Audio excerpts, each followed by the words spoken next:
நம்மளே நமக்கு ஆரி ஒர்க் போடுறதுங்கிறது வந்து ரொம்ப நடக்காத காரியம். நம்மளே நமக்கு ஒரு ப்ளவுஸ் தச்சுக்கிறதுங்கிறது அதுவும் நடக்காத காரியம். கடைசி நேரத்துலலாம் பரபரன்னு எடுத்து அத வச்சு தைச்சு ரொம்ப கஷ்டப்பட்டுட்டுருப்போம். எனக்கும் அதே மாரி தான் அமைஞ்சிருக்கு. 21ஆம் தேதி ஒரு ஃபங்ஷனுக்கு போனோம். இப்ப தான் ஆரி ஒர்க் வந்து நான் போட்டுட்டு இருக்கேன். இதுக்கப்புறம் நான் ஆரி ஒர்க்கு 2 ஸ்லீவுக்கு போட்டு நெக்குக்கு ஃப்ரண்ட் அண்ட் பேக் கம்ப்ளீட் பண்ணி தைச்சு நான் ஒரு வழி ஆயிடுவேன்னு தான் நான் நினைக்கிறேன். லாஸ்ட் டைம்ல தான் இதெல்லாமே நடக்குது. ஏன்னா எனக்கு பாப்பாவும் பார்த்துக்கணும். தைக்கிறதுக்கும் துணி வந்திருக்கு. அவங்களும் 26ஆம் தேதி, 23ஆம் தேதி அந்த முகூர்த்த டைம்னு நினைக்கிறேன். அப்பவே கரெக்ட்டா கேட்குறாங்க. சரி ஓகேன்னு சொல்லிட்டு நைட்டு தான் நான் வேலை செய்றேன். பகல் ஃபுல்லா எந்திரிச்சதுலேருந்து பாப்பாவுக்கு சாப்பாடு குடுத்துட்டு, பாப்பாவ குளிக்க வச்சுட்டு, துணி துவைச்சுட்டு, மறுபடியும் மதியத்துக்கு செஞ்சுட்டு, பாப்பாகிட்டயே உட்காந்துட்டு, அவள தூங்க வச்சுட்டு ஒரு 2 நேரம் தூங்குவா. காலையில 10 மணிக்கு ஒரு நேரம் தூங்குவா. மதியம் ஒரு 1 மணி போல தூங்குவா. இந்த 2 டைமும் நான் அவ கூட இருக்கணும். நான் போய் பாத்திரம் கழுவ முடியாது. ஒரு சின்ன சத்தம் கேட்டாலும் எந்திரிச்சுருவா. அது 5 நிமிஷம் தூங்குனாலும் எந்திரிச்சுருவா. நான் கொஞ்சம் பக்கத்திலேயே இருந்தேன் அப்படின்னா, என்னன்னு தெரியல. ஒரு ஒரு பிள்ளைக கை சூட்டுக்கே பக்கத்துல இருக்கும். அப்பதான் தூங்குன்னு சொல்லுவாங்க.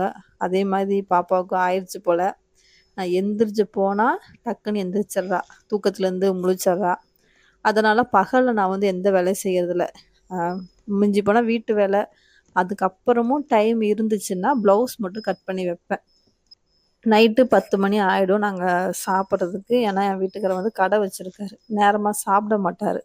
8 மணிக்கே சாப்பிட்டாரு அப்புட்ன்னா, எனக்கு ஒரு வேலை இல்ல. டக்கு டக்கு டக்குன்னு எல்லா வேலையும் முடிச்சுட்டு பாப்பாவையும் நான் தூங்க வச்சுருவேன். ஆனா, என் வீட்டுக்காரனால தான் லேட் ஆகுது. 10 மணி ஆயிடுது. அதுக்கப்புறம் அவங்க படுக்கிறதுக்கு 11 மணி ஆயிடும். அந்த 10 மணிலேருந்து 10:30, 10:45 வரைக்கும் பாப்பாவ அவர்கிட்ட விட்டுட்டு, நான் தைக்க வந்துருவேன். பாப்பா வந்து தூங்க மாட்டா. ஒரு மாரி விளையாண்டுட்டு, அவர்கிட்ட விளையாண்டுட்டுருப்பா. அவ கண்ண கசக்கி தூங்குற டைம் அவளுக்கு வந்துருச்சுன்னா, நான் போய் அவளுக்கு பால் குடுத்து தூங்க வைப்பேன். அந்த 3/4 மணி நேரம் கேப்ல ப்ளவுஸ் வந்து இங்க உட்காந்து தைச்சுட்டு இருப்பேன். அதுக்கப்புறமும் மறுபடியும் வந்து பாப்பாவ தூங்க வச்சுட்டு, மறுபடியும் வந்து இந்த ஆரி ஒர்க் போடுற வேலை, அதுக்கப்புறம் தைக்கிற வேலை இருந்ததுன்னா 1 மணி, 1:30 மணி, 2 மணி வரைக்குமே தைப்பேன். தூக்கம் வரல, தலை வலிக்கல அப்படின்னா 2 மணி வரைக்கும் தைப்பேன். இல்ல முடியல, பேக் பெயினா இருக்கு, தூக்கம் வருது, தலை வலிக்குதுன்னா, அந்த 1, 1:30யோட எந்திரிச்சு போய் தூங்கிடுவேன். காலையில லேட்டா தான் எந்திரிப்போம். 7, 7:30, 8 மணி கூட ஆயிடும். அதனால அந்த தூக்கத்துக்கு வந்து கொஞ்சம் நேரமா தூங்காம லேட்டா தூங்கி ஒரு 6, 7 மணி நேரம் தூங்கிருவேன். பகல்ல தூங்க மாட்டேன். பகல்ல தூங்குனா ஒரு வேலையும் நடக்காது. எப்படி சொல்றது? அந்த நைட் டைம்ல தான் எனக்கு வேலை அதிகமா இருக்கும். நான் நல்லா தூங்கி ரொம்ப நாளே ஆயிருச்சு. கொஞ்ச நாள் தானே இன்னும் பாப்பா ஒரு 3 வயசு வரைக்கும். அதுக்கப்புறம் பாப்பாவ நார்மலா நம்ம டைமுக்கு சாப்பிட்டு, அவளும் அழகா தூங்க ஆரம்பிச்சுருவா. அந்த பழக்கத்த வந்து நான் பழகி விடணும் அவளுக்கு.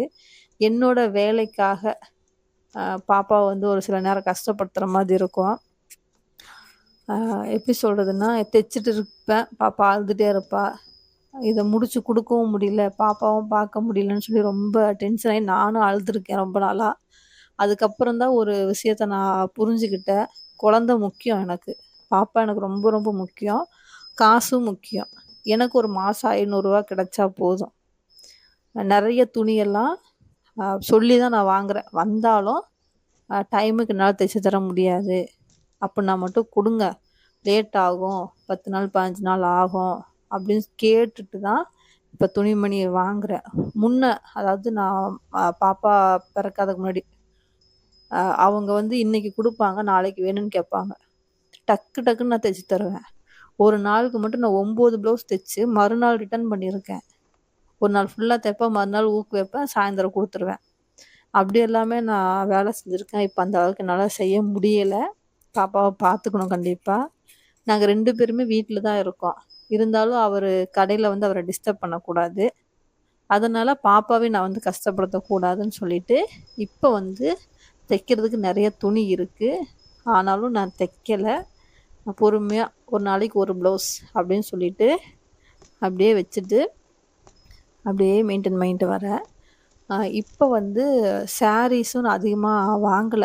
அ நெறைய ஃபங்ஷன் வருது. மே 21 ஒரு கல்யாணம். 23 சீரு. ஜூன் 25 மறுபடியும் ஒரு மேரேஜு.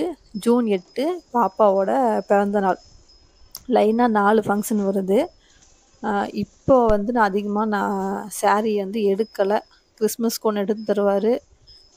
அவ்வளோதான், ஒரு வருஷத்துக்கு ஒரு சாரீ தான். எப்படி சொல்கிறது, ஒருத்தங்க என்ன பண்ணுவாங்க, மேரேஜுக்குன்னு புதுசு புதுசாக சாரீ வாங்குவாங்க. அந்த பழக்கமே எனக்கு வரமாட்டேது. கல்யாணம் ஆனதுலேருந்து அதுக்கு முன்னாடி வாங்கின ஆயுத பூஜை, கம்பெனியில் வேலை செஞ்சால் ஆயுத பூஜைக்கு ஏதாவது சாரீ எடுப்போம், ஒரு பட்டு சாரீ மாதிரி எடுத்துருந்தோன்னா, இப்போ அந்த சாரீக்கெல்லாம் ப்ளவுஸு பத்தலை. அந்த மாதிரி நல்லா இருக்க சாரீக்கு வந்து இப்போ சில்க் காட்டனில் ப்ளவுஸ் எடுத்து, மெட்டீரியல் எடுத்து, அதில் வந்து ஆரி ஒர்க் வந்து போட்டு வச்சிட்ருக்கேன். குறைஞ்சது ஒரு 3 ப்ளவுஸ்க்கு வந்து அந்த மாதிரி சாரீக்கு வந்து அப்படி போட்டு வச்சுருக்கேன். ப்ளைனாக இருந்துச்சு அப்படின்னா எல்லா சாரீக்கும் மேட்ச் பண்ணிக்கலாம். இல்லை நம்ம த்ரெட் ஒர்க்கு கலர் கலராக பீட் கொடுத்து நம்ம பண்ணுறோம் அப்படின்னா ஒரு சில சாரீக்கு வந்து மேட்ச் ஆகாது. நம்மளுக்கே அது ஒரு மாதிரி நல்லா இல்லாத மாதிரியே தோணிடும். அதனால் முடிஞ்ச வரைக்குமே கோல்டு பீடு, கோல்டு ஜரி அதிலே வந்து மெயின்டைன் பண்ணுறேன். இந்த கோல்டு கலர் கத்தானா பீடு வந்து வாங்கியிருந்தேன். கத்தானா பீடு சரியாக சொல்கிறேன்னு தெரியல. அந்த பீடு வந்து வாங்கி ரொம்ப நாள் ஆச்சு. சரி, இந்த ப்ளவுஸுக்கு வந்து யூஸ் பண்ணலான்னு சொல்லி நான் பண்ணிகிட்டு இருக்கேன்.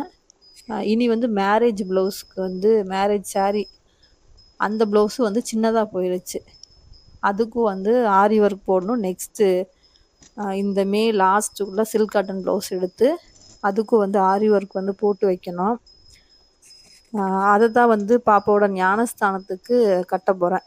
அவரோட மேரேஜு, எங்களோட மேரேஜோட ட்ரெஸ்ஸு தான் வந்து அங்கே வந்து நான் போட போகிறேன். ப்ளவுஸ் பத்தலை. அதுக்காக நான் போய் ஒரு சாரீ கேட்டு அவரை நான் வந்து கஷ்டப்படுத்த நான் விரும்பலை. இருக்க வரைக்கும் கைக்குள்ளே என்ன நல்லா இருக்கோ அதை இன்னும் கொஞ்சம் கிராண்டாக யூஸ் பண்ணிட்டேன் அப்படின்னா, அதுக்கப்புறம் இனி எப்போ இல்லை, சின்ன சின்ன பிள்ளைகளாக தான் இருக்காங்க. இனி மேரேஜ் ஆக ஒரு 5 வருஷம் டைம் இருக்குது. அதுக்குள்ளே கிறிஸ்மஸ்க்கு வந்து ஒரு சேலையை வாங்கும்போது அதெல்லாம் மெயின்டைன் பண்ணிக்கலாம்னு சொல்லி வச்சுருக்கேன். எங்கள் வீட்டில் இருக்கும்போதும் அந்தளவுக்கு வந்து பட்டு சேரீ எடுத்தது கிடையாது. ஒரு சில சாரீ வந்து எடுத்திருக்கோம். மிஞ்சி போனால் ஒரு 4 சேலை இருக்குன்னு வச்சுக்கோங்களேன். நான் வீட்டிலேருந்து வரும்போது பட்டு சேலை, அதுக்கப்புறம் நிச்சய சேலை, அதுக்கப்புறம் கல்யாண சேலை, மொத்தம் 6 சேலை. அதுக்கப்புறம் இவர் ஃபஸ்ட்டு வருஷம் கிறிஸ்மஸ்க்கு ஒரு சேலை எடுத்து கொடுத்தாரு, 7. இதைத்தான் அப்படியே மாற்றி மாற்றி கட்டிட்டு வரேன். ஒரு ஃபங்க்ஷன் வந்து இவரோட அம்மா வீட்டு சைடில் இருக்கும், ஒரு ஃபங்க்ஷன் வந்து இவரோட அப்பாவோட சைடில் இருந்து ஃபங்க்ஷன் இருக்கும். அதனால் தெரியாது, இங்கே கட்டினாலும் அங்கே தெரியாது. அதனால் பிரச்சனை இல்லை. உங்ககிட்டயும் நிறைய பட்டு சேலை இருக்குது அப்படின்னு சொல்லி நீங்கள் நினச்சிங்கன்னா, முடிஞ்ச வரைக்குமே இந்த ஆரி ஒர்க்கு மேட்ச் பண்ணி அந்த மாதிரி ப்ளவுஸ் எடுத்துக்கோங்க. நம்ம ஒரு ஃபங்க்ஷன் கட்டுறதுக்கும் நீட்டாக இருக்கும், நல்ல கிராண்டான லுக்கும் கிடைக்கும். வேஸ்ட் பண்ண வேண்டாம். ரொம்ப நாள் ப்ளவுஸ் இல்லைன்னு சொல்லிவிட்டு அதை அடிக்கி அப்படியே வச்சுருந்தோம் அப்படின்னா அந்த மடிப்புக்கு ஒரு மாதிரி கிழிஞ்ச மாதிரி ஆகிடும். பட்டு சேரீ எல்லாமே நம்ம வருஷத்துக்கு ஒரு டைமோ இல்லை 6 மாதத்துக்கு ஒரு டைமோ நம்ம எடுத்து மாற்றி மடித்து வைக்கணும். அப்போ தான் அந்த பட்டு சேரீயோட ஆயில் வந்து இன்னும் கொஞ்சம் அதிகமாக இருக்கும். இல்லை அப்படின்னா நம்ம மடித்து வச்ச அதிலே இருந்துச்சுன்னா ஒரு மாதிரி அந்த மடிப்பு கிழிஞ்சிட்டு வந்த மாதிரி விரிசல் அந்த மாதிரி ஆகிடும். அதனால் அந்த சாரியே வேஸ்ட்டாக போகிற மாதிரி ஆகிடும். இருக்க வரைக்கும் சொல்கிறேன், அந்த சாரீ வந்து நம்ம யூஸ் பண்ணி நிறைய ஃபங்க்ஷனுக்கு வந்து கட்டிக்கலாம். இப்போ வந்து நான் ஸ்லீவுக்கு வந்து ஆரி ஒர்க் போட்டு முடிச்சிட்டேன். நெக்ஸ்ட்டு வந்து ஃப்ரண்ட்டு நெக்குக்கு வந்து இந்த டிசைன் போட்டிருக்கேன். இன்னும் கொஞ்சம் பண்ணலாம்னு நினச்சேன். அந்த கத்தானா பீடு வச்சு பண்ணுறதுக்கு டைம் இல்லை, தூக்கம் வந்துடுச்சு, தலைவலி வர மாதிரி ஆயிடுச்சு. சிம்பிள் ஒர்க் தான், ரொம்ப ஹெவியாலாம் இல்லை. இதில் வந்து யூஸ் பண்ண ஸ்டிச் வந்து எப்படின்னா செயின் ஸ்டிச்சும் லோடு ஸ்டிச்சும் யூஸ் பண்ணியிருக்கேன், அவ்வளோதான். பேக் நெக் வந்து ஃபினிஷ் பண்ணியிருக்கேன். ப்ளவுஸ் தைச்சிட்டு அது ஒரு வீடியோவாக நான் ஷார்ட்ஸில் போடுறேன். நீங்களும் ஆரி ஒர்க் வந்து கற்றுக்கோங்க. ரொம்ப ரொம்ப ஈஸி தான். உங்கள் ப்ளவுஸுக்கு நீங்களே டிசைன் பண்ணி அது போடும்போது இன்னும் கொஞ்சம் அழகாக இருக்கும். நம்மளே போட்டதுன்னு ஒரு மன திருப்தி வந்து கிடைக்கும்.